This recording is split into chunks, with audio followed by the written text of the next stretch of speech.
Hello everyone, I'm Marcy Dolapo Uni and you are watching So You Want to Get Married. So You Want to Get Married is table talk where we talk about everything and anything to do with love, dating, relationships and of course marriage. Today I'm joined by my panel of lovely guests. We have got the catalyst, Lanre Olusola, Africa's premier life, mind, emotional and behavioral change coach. We have got Yemisi, co-founder of batterbox.com and Feyi, Kuku, medical doctor. Hello. Hi. How are you guys doing? Hey.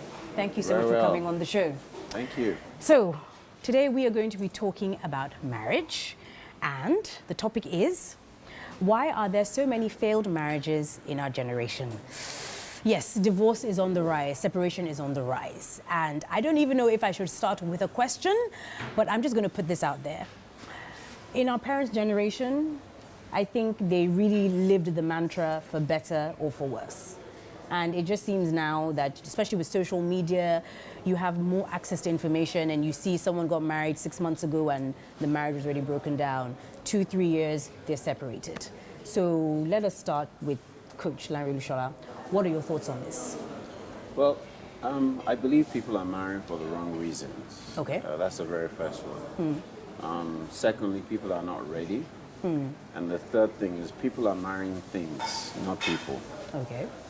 And those are the top three. Can you clarify what you mean by people are marrying things? Okay, so it's about money, it's about possessions, it's about that wristwatch, it's about, that car. I heard a story that, a lady, a young girl, when she met her boyfriend, he was driving his mom's Range Rover. He was living in his mom's house. They lived in Ikoyi and they had a lot of money. Then they married and things dried up. So he didn't have the mom's car anymore. He didn't have the mom's money anymore. And then they started Wahala just a few months after. Now that girl married things, not the person. And there's a lot of people in marriages today that is the reason why they're getting into those marriages. And when those things are no longer available, then the reason for being in there is no more relevant. So that's one of the major reasons. Okay, Feyi, what are your thoughts on that? I mean, absolutely, I agree with what I said. It's marrying for the wrong reasons. Marriage, it varies.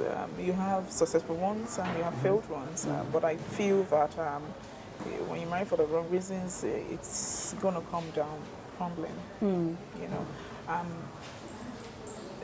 I always say that you should always when you're choosing a life partner, you can cohabit. I always advise that you cohabit for about 6 months to a year. No matter how much of a pretender you are, it would always come out. You can't hide your character for about a year or 6 months. And then, the first thing you should look for a partner is genuine attraction. When the genuine attraction comes, then you're able to understand the person. When you understand the person, then it's easier for you to tolerate the person. If these three are not in place, then you can't be together a long time. That's my opinion. But definitely, marrying for the wrong reasons is everywhere. You have 80% of marriage failed because of the wrong reasons. I mean, Yemisi, you've been married 14 years. How old were you when you got married? Not 26. 26, right? Well, now everybody knows. Not Sorry, just I didn't mean to say her age. My bad. Sorry, 26. And I feel like now, a 26-year-old getting married, it is very rare that you will think, in 14 years' time, will that person still be with their partner? Right. So what do you think? 70% of all divorces are actually instigated by women. Right? Really? Yes, they are. Right. Men don't tend to leave. Think about it. It's women that haven't had enough. Okay. That tend to say, do you know what, I'm not doing this anymore.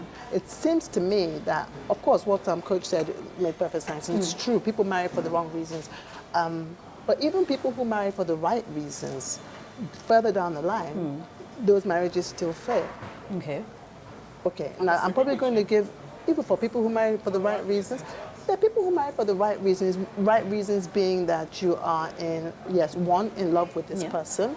You believe that you can build a home and a life with this person. This person has your back, you got his back, and generally you're ready to basically start this adventure. So what changes? This marriage. What changes, and that's the thing. And I think along the line, disrespect comes in. Disrespect. along the line, expectations that are not, how can I put this?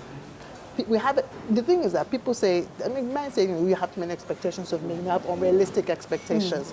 But what are unrealistic and what is realistic? The truth is that we have expectations of each other, and then definitely one person tends to then fall short. Unfortunately, in this particular environment, Nigeria, and I'm going to talk from the female perspective now, I know, because a lot of men have come up with a lot of things the coach said. Men automatically start now thinking that all women are materialistic, and that with money they can buy you automatically. So they've already belittled you as a woman anyway, which means that they don't believe that women are deserving of respect. They don't believe that women are deserving of warmth and comfort, or of relationship, conversation, sharing. They just believe that alone, how much is it? It's all about money, and women are beginning to sort of, hit back. Because women, and then when women now start having children or start becoming neurotic, maybe because they've got their period or whatever it is, the men automatically go with the, I can't handle this. Because there are lots of women out there waiting for that man's money anyway. And the man believes that, well, I've got money, I've got women out there, they're going to rub my ego, make me feel good. I don't have to be respecting this woman in my house. And, and then arguments start, lies happen, deceit happens. And 90% of the time, the woman will leave. Most men turn around and say things like, well, I don't have a problem, I'm okay, I don't have any issues. You're the one that has a problem, so clearly, you deal with your problem.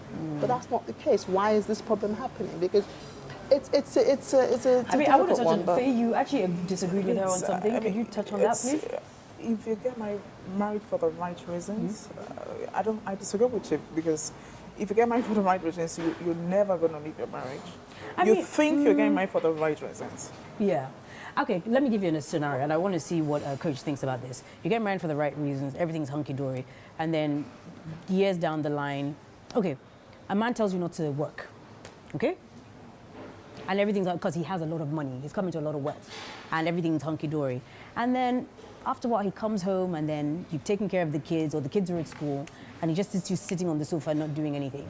And then slowly he starts to disrespect you, just passing comments like, even your mates are out there being execs of this firm, of this company, you're just sitting on your backside.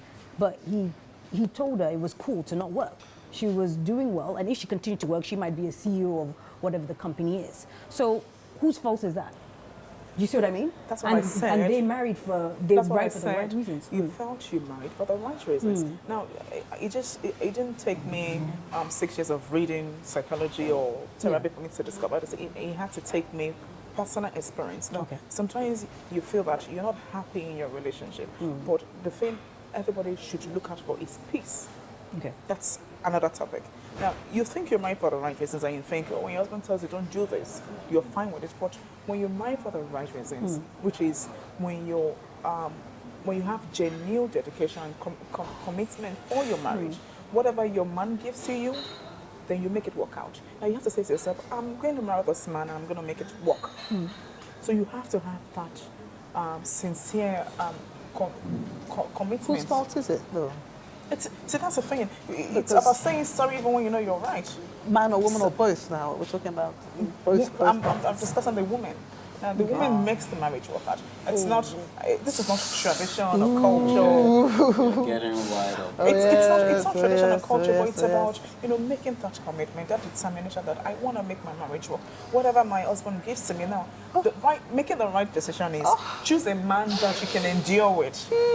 Choose a man that when he gives you so much crap. You don't know that. You're getting married at 26 years old. 80% of us are going to get this. I got this wrong. I'm not saying I'm an example of this. 80% of us are going to get it wrong. But it took me making a mistake to realize that this is what we need to do.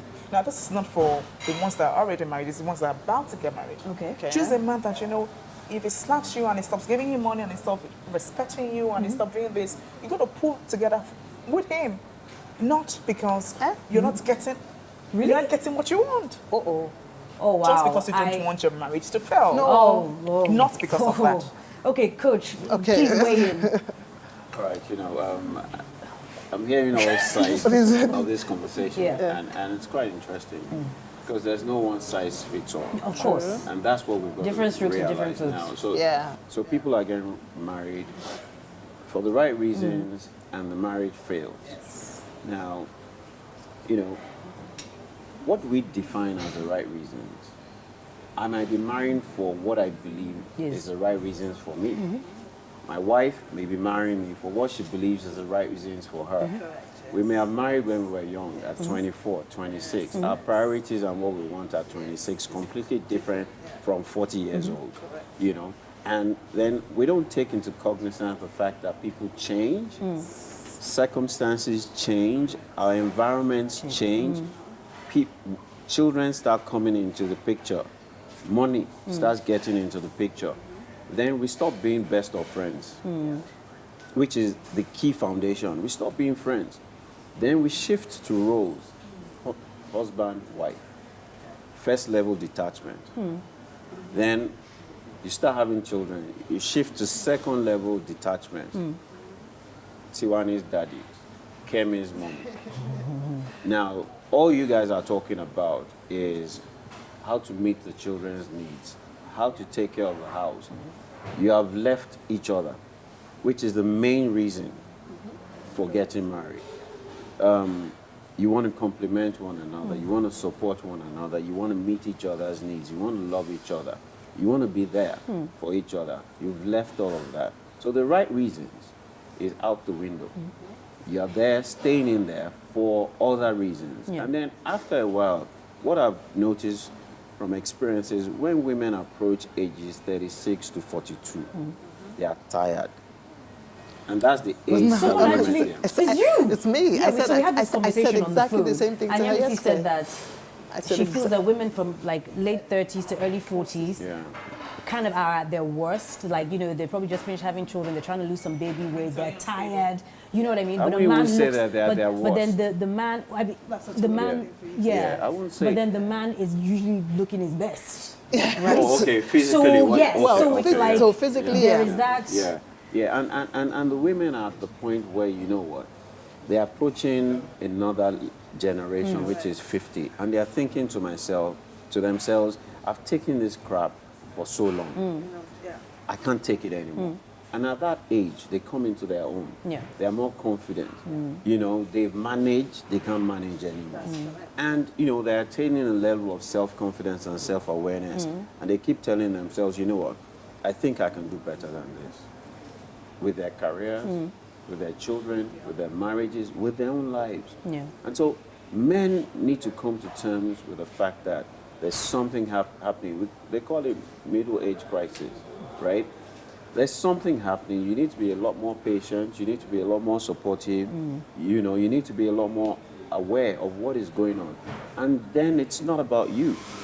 It's at that time. Is this for the men? Or for Yes, the women? it's for the men. I mean, And then- realistically, how many men are very patient with their wives? Not a lot. And how many Especially are willing to be patient? not a But lot. Sorry to backtrack. Do you think this stems from like childhood? Because I feel like growing up, even indirectly, parents with their girls, it's like you're always being talked to about marriage. But with boys, no one is really saying anything you're like right. that. I think there are lots Do you see of, what I mean? there are many Yes. badly The men are behaved not, men because they've really been left, A, because they've been left to their own devices, and B, because their role models were just awful. That is true. Okay, our parents' generation, right? We look at it, we think, oh no, marriages lasted longer, blah blah blah, But they were because suffering. they were just suffering, and it's Yeah. only as women get older, it's true that moms start talking, you start realizing Telling that all you what sorts was- of things yeah. was going on, and you had absolutely no idea, and the Those children, guys are bad those guys. guys were terrible, And and they had sons. Right, and these are the people that they have to emulate, right? And so they don't see anything wrong. I mean, I know of somebody who had only been married a couple of years when he got the Amala girl, that somebody that was selling Amala, pregnant. And you're like, why?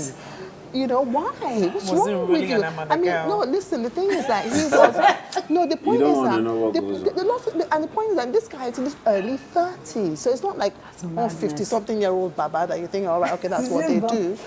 But the point is that this is not to say that 50-something-year-olds are bad. So I'm laughing.